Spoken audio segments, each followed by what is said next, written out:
So once upon a time, I wanted to be the cool girl. I'm sure I'm not alone here. Back when Facebook groups first started in like 2009, 2010, and I was going into college, I joined groups like Cuddle Buddies Anonymous, when cuddling makes me sweaty and irritable. And another group I joined was Girls Who Watch Sports Center, when I only watch the NBA playoffs, and that's so I'm not completely lonely in March and April while my husband watches LeBron James on West Coast time. And I most certainly never watched a highlight. Never. That was just part and parcel of my habit of spitting half-truths in relationships to try and be perfect for my partner. Anyone else? Happy Friday. Welcome back to the Daily Huddle, your motivation playbook with me, Life Coach Franzani. This week we're talking about the comfort zone and motivation. I'm ending the week with the case against staying in your comfort zone and how to step out of it. I'll give you one guess how well my relationships turned out when I decided to lay out the whole truth. You know, like I didn't like sports, or no, you can't cuddle with me all night because it makes me annoyed. Didn't go well. Not well at all. By the time I met Philippe, I was so ready to just be loved for exactly who I was. I knew no more bullshit, right? Which would require me, in order to do that, to be loved for who I was and no more bullshit, it would require me to step out of my comfort zone and lay out exactly who I am and all of my many expectations from the very beginning. Yikes. The thing was, though, I wanted something different. So I had to do something different. I challenged myself to always tell Philippe the truth. I said, like that first year, I think.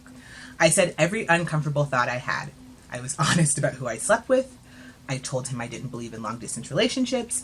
I didn't fake orgasms with him. And I said I love you 6 days after I flipping met him. It was so uncomfortable and so liberating. Stepping out of my comfort zone gave me the courage to step into myself.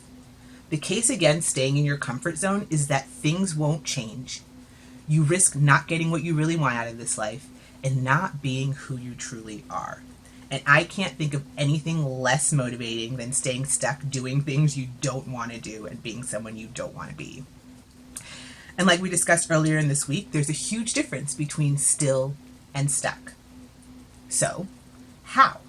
How do you step out of your comfort zone? The best way I know is to do one thing you really want to do but feels super uncomfortable and make it a practice. Like for me, telling Philippe every uncomfortable thought I had, every truth, every like, ooh, I didn't like that, or ooh, that was uncomfortable.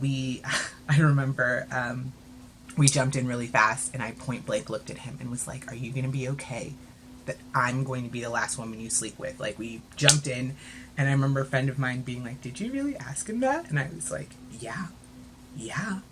He botched my first birthday together. It was like 4 months in. And then I had to tell him, that's not how I birthday. We must do more. Franny expects more. These were so uncomfortable.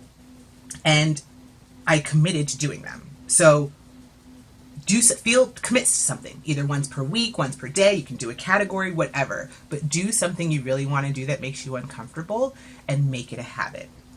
Send that vulnerable text. Research that business idea. Make the first move. Whatever. Do it. Then do it again.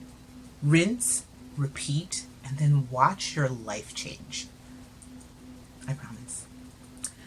That wraps up our week on our comfort zone. Thank you for watching the Daily Huddle with me, Life Coach Franzani. Every week I pick a theme, and every day we huddle around a topic so we can create our own playbook for motivation.